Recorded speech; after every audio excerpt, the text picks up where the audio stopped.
وزير الكهرباء ماشي على طريق اسكندرية الصحراوي هو والموكب بتاعه يعملوا حادثة في منتهى الخطورة. تعال اقول لك ايه اللي حصل لمحمود عصمت وزير الكهرباء والطاقة المتجددة في مصر. ماشي مع الموكب بتاعه على طريق اسكندرية الصحراوي متجهين للعلمين، وتحديدا في فجر يوم الاثنين 25/8. ماشي على الطريق بتاع اسكندرية الصحراوي، ومعروف ان هو طبعا طريق سريع جدا. يتفاجئوا بعربية اوبر ماشية على الطريق، حاولوا يتفادوها، عملوا للأسف العربيات كلها بدأت تخبط في بعض وعملوا حادثة بشعة جدا.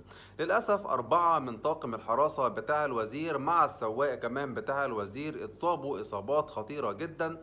وعلى حسب القاهرة 24 ما نقلت، قالوا إن الوزير نفسه ممكن يبقى عنده كسر في دراعه وكدمات في الصدر. طبعا اتنقلوا كلهم لمستشفى زايد التخصصي، وكمان علشان يطمئنوا على الوزير، والشرطة حضرت على طول لموقع الحادثة وبدأوا يشيلوا العربيات، وبدأ طريق اسكندرية الصحراوي يمشي ويرجع لطبيعته مرة تانية.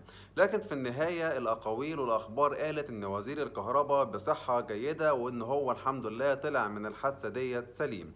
انتوا بقى قولوا في كومنتات تفتكروا مين السبب في الحادثة ديت وإيه أنسب جزاء ليه.